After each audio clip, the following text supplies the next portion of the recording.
Okay, so this is from July 1st, 2024. This is tahinis.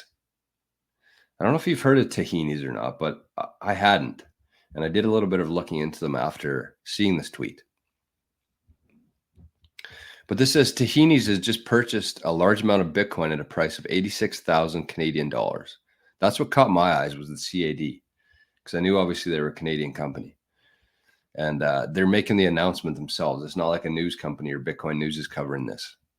So they said Bitcoin has done wonders for our company over the past 4 years since we started saving in it, and it will continue to do wonders over the next 4 years. This is why we are accelerating our monthly purchases from big to huge. We are not slowing down. We hope that all businesses and individuals see this as inspiration. Stay safe out there. So after a little bit of looking into tahinis here, and I don't know how, there we go.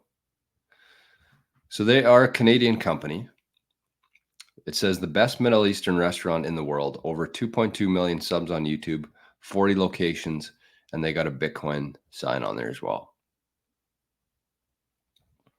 So they started buying here. This is the first thing I saw on their feed. This is from August 18th, 2020.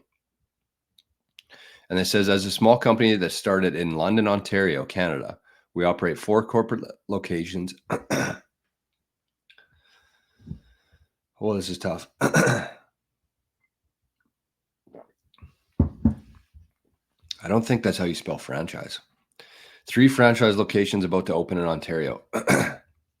We just converted our entire cash reserves that were originally used as savings into Bitcoin.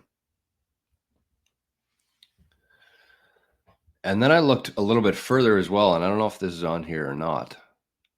So here's the guy.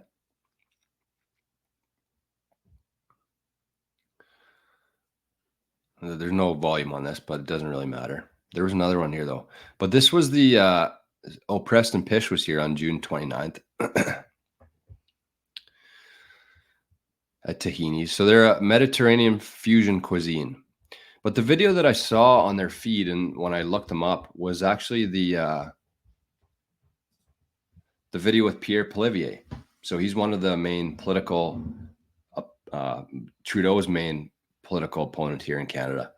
And when Pierre was talking about Bitcoin, he actually went to their restaurant and he bought is it shawarma? I don't know what that, I've never had them before, but he bought one of them with Bitcoin, and Pierre had that on his feed. So I knew that guy looked familiar, like that. Oh, it's off the screen here now. So that's pretty cool. That's pretty badass. So they have 40 locations. They've been buying Bitcoin with their cash reserves since 2020. They just announced on Canada Day that they went from big to huge. So that's a company to keep an eye on, I think, here. If they ever happen to go public, I hope they don't, but if they did, that'd be a very interesting one to see.